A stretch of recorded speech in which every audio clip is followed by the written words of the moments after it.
नमस्कार मित्रों, जय श्री हरि। कैसे हैं आप सभी? ईश्वर से प्रार्थना करूंगा कि आप सभी अपने आवास पर स्वस्थ हो, मंगल हो। आज का विषय बहुत ही सुंदर विषय है, चतुर्मास। क्या आपको पता है, हिंदू शास्त्र के अनुसार 12 महीनों में 4 महीने चतुर्मास माने जाते हैं। चतुर्मास की अवधि 4 महीने मानी जाती है, जो आषाढ़ शुक्ल पक्ष एकादशी से प्रारंभ होकर कार्तिक शुक्ल पक्ष एकादशी तक चलती है। यह 4 महीने श्रावण, भाद्र पक्ष, अश्विनी और कार्तिक होते हैं। इनमें आषाढ़ के 15 और कार्तिक के 15 दिन शामिल होते हैं। देवदशी एकादशी। चतुर्मास का प्रारंभ देवदशी एकादशी से होता है और अंत देवो अर्थात एकादशी से होता है। 4 माह के लिए भगवान विष्णु सो जाते हैं। कहते हैं कि इस दौरान श्री हरि विष्णु पालन के राजा बलि के यहाँ 4 महीने निवास करते हैं। भगवान ने वामन रूप में बलि के साथ 3 पग धरती मांगी थी और उन्होंने संपूर्ण धरती नाप ली थी।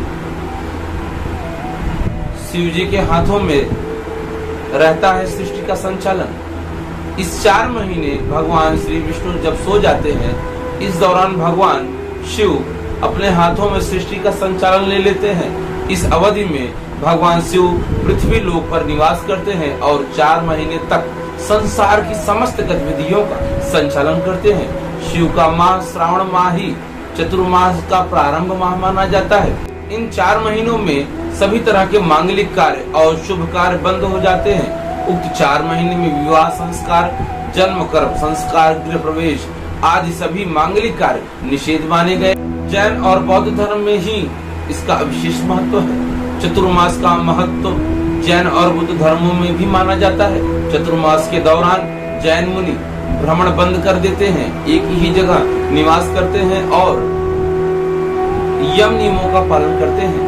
व्रत, तप और साधना का माह। इन 4 महीनों को व्रत, भक्ति, तप और साधना का माह माना जाता है।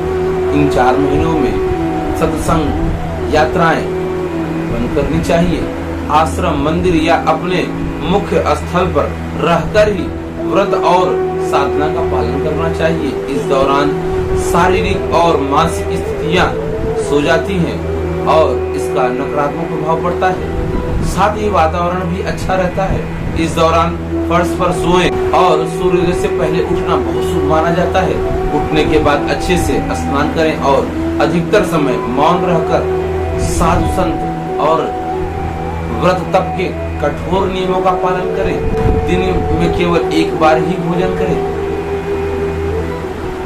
त्याग पदार्थ। इस माह में कुछ ऐसे पदार्थ होते हैं जो मनुष्य को व्रत के दौरान, तपस्या के दौरान त्याग देना चाहिए।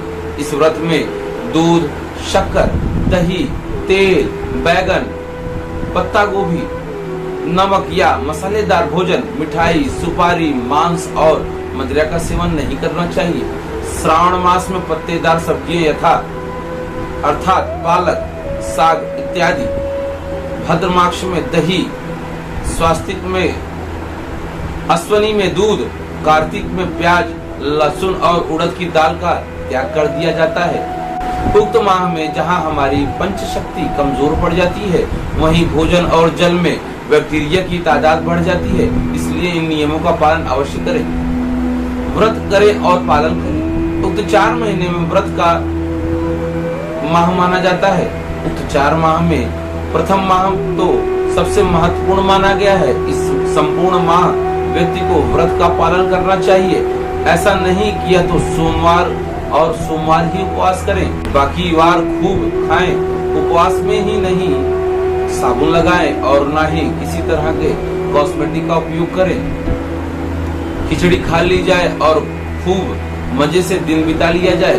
शास्त्र में जो लिखा है उसी का पालन करना चाहिए। इस संपूर्ण माह फलाहार ही किया जाए तो बेहतर होगा।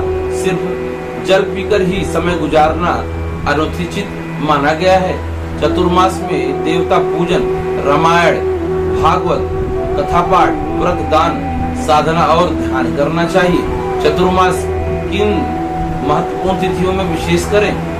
इस माह में श्री हरि विष्णु के साथ ही आषाढ़ में वामन पूजन और श्रावण में शिव पूजन, भाद्र में गणेश पूजन और कृष्ण पूजन किया जाए। आषाढ़ माह महीने में अंतिम 5 दिनों में भगवान वामन की पूजा विशेष मानी गई है। इस माह में इन दोनों देवताओं की विशेष कृपा आप पर बरसती रहती है। विशेष पूजा के दौरान आप सभी चतुर्मास का विशेष उपचार करें, व्रत करें और तपस्या करें।